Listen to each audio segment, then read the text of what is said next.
This was not part of the plan. After a perfectly respectable cultural outing, museum browsed, minds enriched, cups of coffee consumed, my bestie and I found ourselves drifting through the streets of Preston, as one does. When suddenly that familiar itch began, you know the one, the quiet, persistent whisper that says, there must be graves somewhere. Now at first glance, Preston Minster appears terribly well behaved, sitting rather grandly upon the main street, neat and civic and, dare I say, disappointingly tidy. We circled, we peered, we squinted, nothing. No leaning stones, no deliciously crumbling inscriptions, not so much as a lichen-covered hint of mortality. But then we ventured round the back, and how the story quickly changed. What appeared to be a rather ordinary landscaped space, perhaps just a car park, perhaps something altogether less interesting, revealed itself to be something far more enchanting. Because beneath those orderly rows of modern vehicles lay the dead. Yes, a patchwork of graves, quietly enduring beneath Toyotas, Volkswagens and Fords, a most peculiar congregation of the living and the long departed. One could not help but wonder what lay beneath each set of tyres, whose names, whose stories, whose forgotten lives now rested beneath rubber and steel. The stones themselves, though the dead show their faces, spoke of centuries past. 18th century, certainly. Their lettering softened by time, their edges worn like old bones.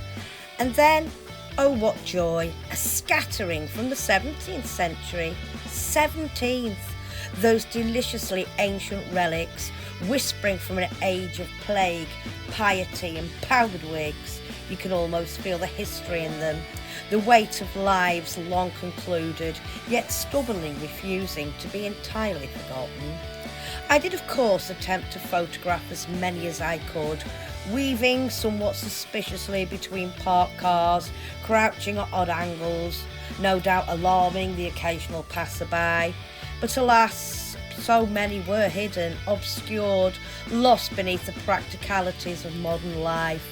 And what a shame that is, to think of such stories lying just out of sight, just beyond reach, tucked beneath a Vauxhall's front wheel, or concealed behind a particularly inconsiderate parking job. Still, the dead as ever reward persistence, because then, there it was, the piece de resistance. One memorial still standing proudly, boldly refusing to be flattened, hidden or forgotten, and upon it the most exquisite memento mori. A winged skull, yes, with crossed femurs beneath, draped in an elegantly carved ribbon of stone. Now the skull itself, time has not been kind. Its features have softened, blurred, almost ghost-like in its fading, but the rest was gloriously defiant. The wings still outstretched as though ready to carry the soul onward, the bones crisply crossed in that timeless reminder, as you are now, so once was I. It was magnificent. A fleeting, unexpected treasure, found not in some secluded rural churchyard, but hidden in plain sight, behind a city church, beneath the everyday bustle of modern life. And isn't that rather the point? The past is never truly gone. It lingers quietly, patiently, waiting for those curious, or perhaps slightly morbid enough, to go looking for it.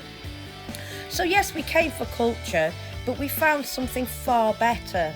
A reminder, a whisper from long ago, a winged skull beside a Ford Fiesta, and honestly, what more could one possibly want?